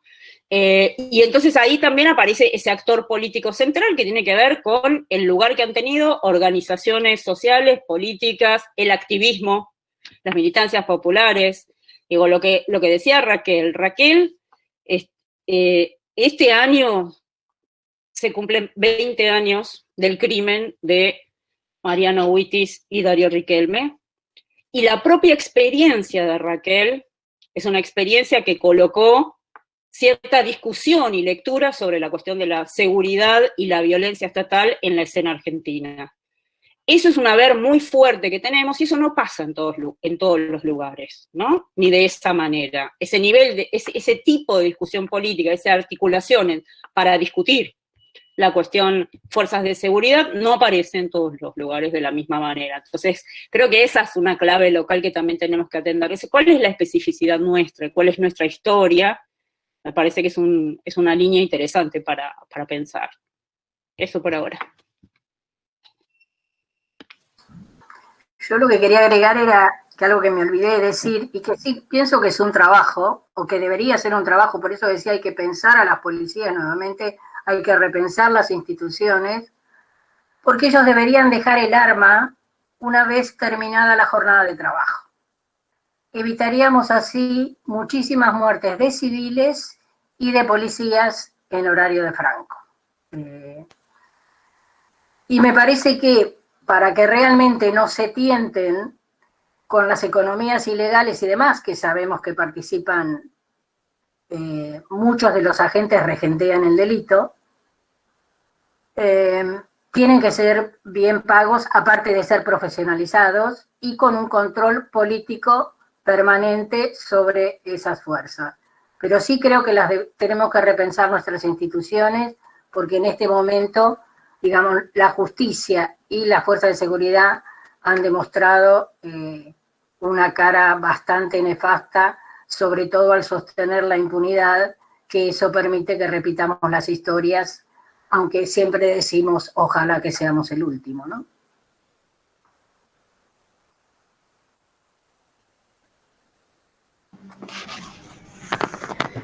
Bueno, decir que lo que me pasó a mí con respecto a la protesta de Buenos Aires me remitió directamente a la protesta que sufrimos en Córdoba en el año 2013, que fue una punta de lanza en la nacionalización de las protestas y que sinceramente instaló en la agenda, creo que a nivel local, la cuestión de condiciones de trabajo y las condiciones de trabajo y también cómo es que se lleva adelante el trabajo policial. En ese punto creo que hay una sobreestimación ante estas situaciones de las reformas educativas y de las reformas en sistemas de control policial, porque ya es de larga data las experiencias de reforma y contrarreforma en esa materia, y acuerdo con Raquel y con María en la necesidad de repensar las fuerzas policiales. El tema es cómo pensarlas de manera distinta a como lo venimos haciendo. Me parece que es un desafío poder pensar con las fuerzas de seguridad, y no digo con las fuerzas de seguridad, con los actores policiales. Me parece que la reforma de la federal que se está iniciando puede ser una experiencia que genere aprendizaje. Digo, es cómo pensar las reformas policiales por fuera de las lógicas normativas que hemos tenido experiencia y que generan resistencia. Me parece que no solo ha habido aprendizajes en las organizaciones, en las universidades que han abordado, como la Universidad de Villa María, desde el año 2007 hay carrera de licenciatura en seguridad, me parece que también hay aprendizajes policiales que es necesario articular en repensar la policía. Y en ese punto, y haciendo foco en la cuestión de las condiciones de trabajo, sí son preocupantes las condiciones de trabajo, y no de todos los policías, sino sobre todo de la suboficialidad. Y también son muy distintas las condiciones de trabajo de un policía en Córdoba, en Misiones, en la provincia de Buenos Aires o en Tierra del Fuego. Me parece que para pensar las condiciones de trabajo, me inscribo a la propuesta de María de pensar en clave local y las singularidades que cada una de las fuerzas de seguridad, y repensar la organización, no en términos de recetas, sino en términos de nuevos patrones de trabajo en articulación con políticas de seguridad, y ya lo dijimos, multiactoral. Hay aprendizajes hechos que me parece que es necesario capitalizar y profundizar. Algo en relación a la sindicalización, me parece que es un debate que está abierto, me parece que más allá de cómo se den ese devenir, me parece importante pensar la lógica de la representación hacia adentro de las policías, y tiene que ver con cómo se maneja la autoridad y el mando, y cómo se canalizan y se construyen dinámicas de trabajo. Y me parece que eso es un desafío para profesionalizar el trabajo y también para generar canales en donde las demandas no sean articulables tan sencillamente a disputas, que un poco lo dije en la exposición, en las crisis policiales se terminan dirimiendo conflictos que tienen más que ver con disputas en torno a la conducción de las instituciones de seguridad, o disputas políticas en torno a quién conduce o no las políticas de seguridad o cuál es la orientación. Eso para agregar, y sobre la mirada local y lo federal necesario para afrontar los tiempos que se vienen, me parece, y en eso acuerdo con Brígida, respecto de la democratización de la ciencia, y también la diversificación de focos de producción de conocimiento en materia de seguridad, porque lo que nos pasa a los que vivimos en el interior y en el interior del interior es que muchas veces las interpretaciones, las explicaciones y las recetas construidas en Buenos Aires, que bueno, que es el lugar en donde se inician los procesos y luego parecen nacionalizarse. Bueno, me parece que es necesario democratizar, y por eso festejo este espacio también, los espacios de debate no solo entre académicos, sino con políticos, con técnicos, con organizaciones y con policías, que creo que tienen para aportar en el marco de los saberes y aprendizajes y experiencias construidos en estos últimos años. Bueno, interesantísimas todas las respuestas. Por mi parte quisiera hacer un comentario sobre la relación entre, digamos, se plantea aquí la diferencia entre trabajo policial y condiciones de trabajo, que me parece completamente pertinente, aunque creo que están directamente relacionadas y en secuencia. Saben que con este estudio que compartía recién con ustedes, hicimos unas indagaciones interesantes en la frontera norte del país, en Salvador Maza, La Quiaca, Aguas Blancas y bueno, Puerto Iguazú, y realmente nos hemos encontrado con un panorama muy desolador al ingresar a las comisarías. Imagínense que comisarías sin teléfono, sin internet, comisarías que tienen sus autoridades con dificultades para escribir de corrido, son condiciones de trabajo pésimas, o sea, uno no podría esperar un buen trabajo policial en condiciones de trabajo imposibles. En el caso de Posadas, hasta no hace tanto tiempo, el depósito de todas las pruebas, de todas las pruebas de ilícitos, incluidas las de homicidios, estaban tiradas en una habitación. O sea, un día abrieron la puerta y me dijeron, este es el depósito de pruebas. Y el depósito de pruebas, gente, era un basurero.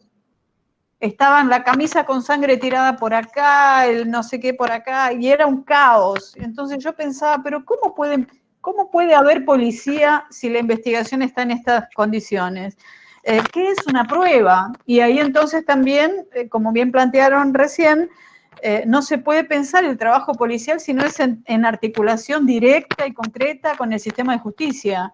Y de la misma manera con el periodismo, como bien plantearon, porque hay el lugar que le compete al periodismo, la construcción de las informaciones y de las percepciones, la configuración de percepciones colectivas sobre estos fenómenos es fundamental. Entonces, creo que vale la pena poner esto en conexión y pensar también, como se decía recién, ¿no?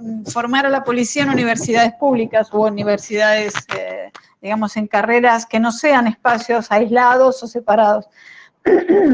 Yo creo que esto paulatinamente puede llegar a ocurrir, sin embargo, la experiencia que tenemos de convivir con la policía todavía es problemática. Es decir, imagínense tener aspirantes a policías dentro de la Facultad de Humanidades, o sea, no sé qué harían los alumnos. En Brasil hubo esa iniciativa con una especialización en seguridad pública que coordinó Roberto Candelima en la Universidad Federal Fluminense, y claro, en el campus estaba previsto que funcionara ahí el programa, la especialización, y hubo una revuelta de los estudiantes porque no querían compartir el espacio físico con futuros policías, o sea, no eran de su mundo. Y por otro lado, bueno, creo que esto también pone en cuestión la relación entre la producción de conocimiento que nosotros como cientistas sociales podemos aportar, que también en muchos casos viene de una forma muy abismal con las maneras en las que ellos mismos, como agentes, policías, personas en todas sus dimensiones se conciben. Mi vecino acá es policía, por ejemplo. El otro día Rodríguez Alzueta también planteaba esto, es decir, bueno, no hay que dejar de tener en cuenta que el policía puede ser tu vecino, incluso tu hermano, o sea, está dentro del universo de la gente con la que por ahí estás condicionado a vincularte perpetuamente por la proximidad o el parentesco, o con las que te podés encontrar en cualquier circunstancia sin el uniforme. Entonces, bueno, pensando en esta cuestión también, digo, es importante que pensemos en qué términos estamos planteando nosotros, nosotras, en la investigación social, categorías analíticas. Y aquí voy a traer un ejemplo que me parece interesante, que refiere a un caso en el que una defensa de tesis de un antropólogo, una defensa de doctorado, que analizaba, ¿sabés quién? María de Luis Figuera, fue doctorando de Candelima, y él hizo una investigación sobre los juicios por homicidio en Río de Janeiro, e invitó al jurado de su tesis a un fiscal. Y cuando el fiscal leyó la tesis, se horrorizó porque dijo, yo no soy ningún actor, yo soy una persona auténtica, no vengo disfrazado de nada, no cumplo ningún papel que no sea yo mismo, hago mi trabajo, y representaciones, no tengo nada de representaciones, yo voy a la verdad, a la posta, a lo que pasa. Entonces digo, también tenemos que pensar cuáles son nuestras metáforas o conceptos que nos distancian o alejan del universo cognitivo de este espacio, tanto del ámbito judicial como del policial, y que harían viable un diálogo o lo interrumpirían por completo y para siempre. Solo eso. José, ¿te parece que lea alguno de los comentarios? Seguramente no nos dé el tiempo. Bueno, Mariano hace unas preguntas que un poco se han retomado. ¿Cómo se puede pensar el federalismo y la formación de las fuerzas de seguridad en el caso de la policía de la provincia de Buenos Aires? ¿Qué problemas encontramos en este caso? ¿Qué reformas serían importantes? ¿Cómo se entiende la protesta policial en Olivos? Luego, Alejandro, que creo que está aquí, pregunta si se puede pedir seguridad a las instituciones sin poner en duda su accionar, legitimidad y el ejercicio arbitrario que siempre lleva al accionar policial, ¿no? Y acá hay un comentario de Edwin Castro, desde Colombia, que dice que están atravesando un momento policial álgido tras la muerte de 13 personas por disparos de agentes de la policía colombiana, y bueno, muy vinculado también a lo que venimos conversando. La pregunta es si desde la experiencia argentina esta diversidad de fuerzas policiales resulta más fácil de controlar políticamente y desde las organizaciones civiles y de derechos humanos, o si por el contrario la presencia de diferentes fuerzas policiales permite que estos controles sean más focalizados. Yo no sé si quieren ir respondiendo, ¿no? Quizás algunas de estas. Podemos dar una vuelta de respuestas, podemos retomar. Sí, María quiere sí. Entonces, si les parece, y si queda un ratito, seguimos leyendo sí, tenemos unos minutos. Me parece interesante lo que dijo Brígida de cómo trazamos el puente. Digamos, nosotros estamos pensando el futuro de la fuerza de seguridad, pero muchas veces nos hablamos entre nosotros nada más, ¿no? Y nos cuesta mucho ver cómo trazamos ese puente para pensar políticas públicas y la gestión. María, ¿querías decir algo? Sí, quería decir algo y ahora que dijiste esto quiero decir más. No, sí, porque bueno, sí, es cierto que hay muchas dinámicas en las que terminamos hablando entre nosotros, pero la verdad es que nuestros trabajos implican hablar con muchos de esos otros sobre los cuales estamos hablando. Entonces tampoco creo que estemos en una situación así de solipsismo.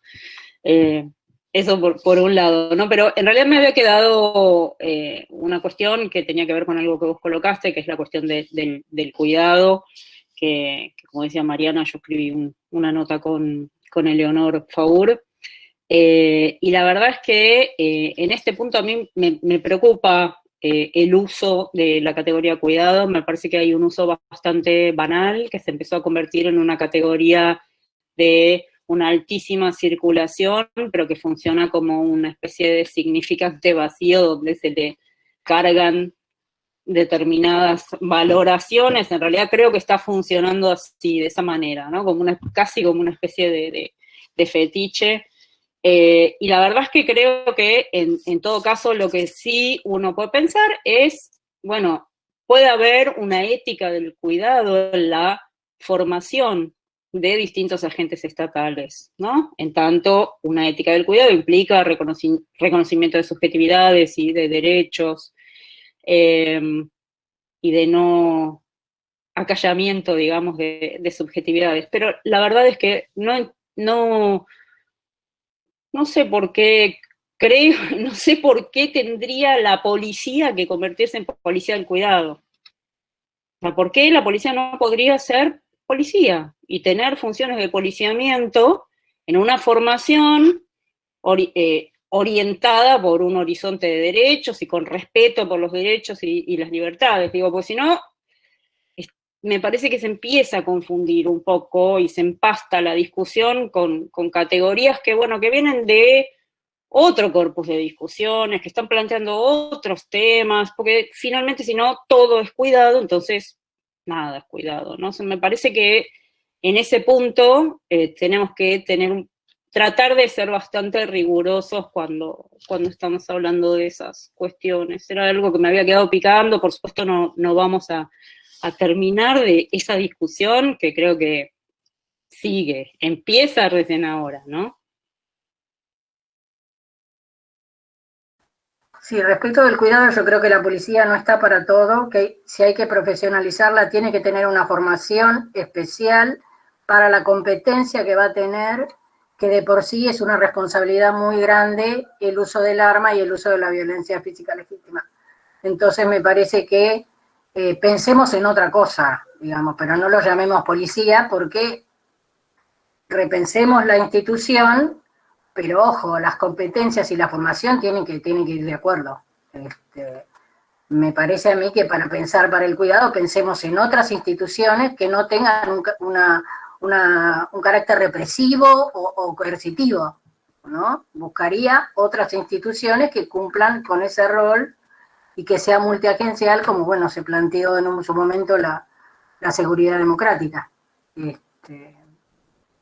Y de las otras preguntas no me acuerdo, así que me quedo ahí nomás.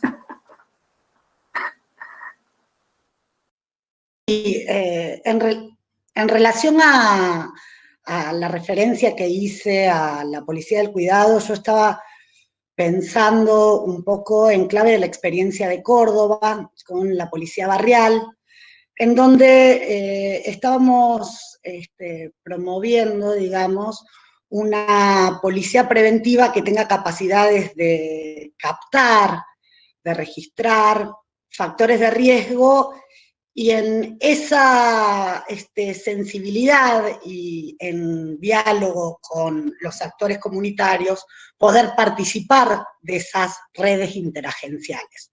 Algo que me parece interesante ahí, sobre todo pensando la participación que ha tenido la policía en esta época de pandemia, es si la policía sigue colocada en el lugar de la aplicación de la ley y la represión, acompañando al efector de salud o a quien entrega los bolsones en su rol represivo, o si estamos pensando una policía que se articula, y eso lo había dicho María en ese artículo, se articula a esas redes de cuidado.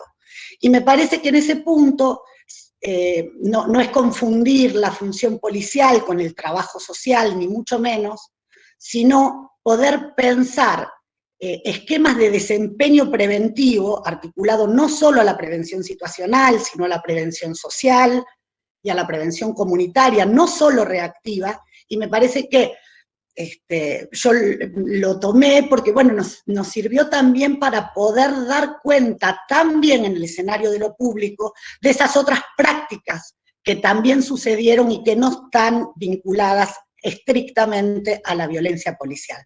Me parece que en ese punto comparto que hay mucho por hacer y para pensar, pero el desafío de cómo estamos pensando a la función policial, sobre todo en el cariz preventivo, digamos, y cómo generar matrices de desempeño para hacer posible esa interagencialidad, porque si no pareciera que hay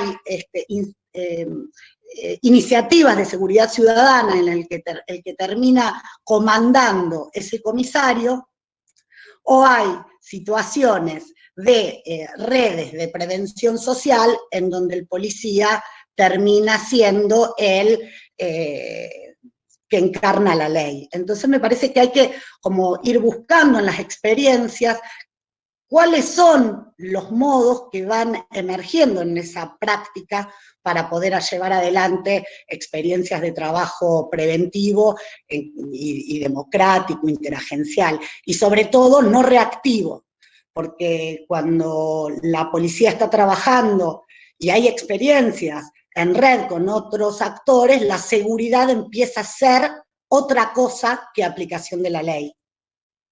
No sé si...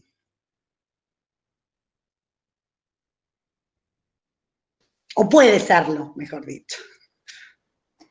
Yo estoy queriendo acá apreciar también la nota de María Leonor, que me pareció muy interesante, y sí, estoy de acuerdo con lo que decís, María, en cuanto a la banalización del término cuidado, pero me parece que es también una forma de centrar lo que sería la idea que tenemos de seguridad en términos de represión. Uno dice seguridad y piensa en policía, piensa en fierros, piensa en intervenciones violentas, piensa en represión, piensa en despliegues ostensivos. Y la noción de cuidado me parece que viene a proponer como una clave de acción orientada en el marco de los derechos ciudadanos al cuidado de la población. Y es cierto, en este momento lo están haciendo en términos sanitarios, porque ese es el encuadre que justifica, ¿no?, el uso del término cuidado, pero es cuidado, la policía haciendo control sanitario, o digamos garantías para la estabilidad en la dimensión sanitaria.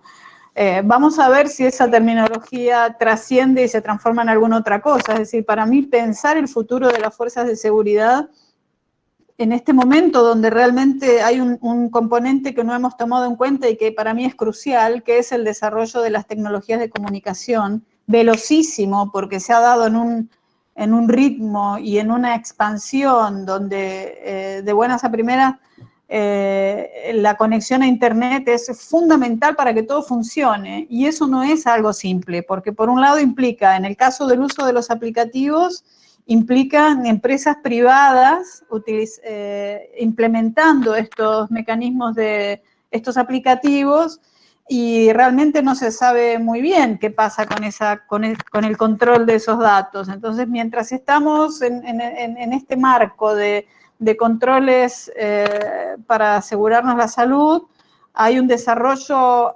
impresionantemente veloz de todos los mecanismos de comunicación que forman parte del control. Por eso recién un comentario decía, sí, la policía o los preceptores no usan armas Taser. Correcto, pero pensemos que podrían, en esta imaginación especulativa que les planteaba al principio, podríamos transformarnos en lo que ya se imaginó para el futuro de la sociedad mundial, que tiene que ver con esto, con el autocontrol, con el estímulo y el entrenamiento de la disciplina en el autocontrol, y con el heterodominio, porque en realidad terminaría siendo uno controlado por un montón de vehículos que no ve, ¿entienden? Bueno, esta es una de las reflexiones a las que llego dentro de esa especulación o delirio circunstancial. Bueno, lamentablemente nos transformamos en calabazas, son las 8 de la noche, así que vamos a dar por finalizada esta reunión. Quería agradecer a las 4 expositoras, muchísimas gracias a las 4, muchísimas gracias por su participación. Quería agradecer a todos los que estuvieron escuchando la charla.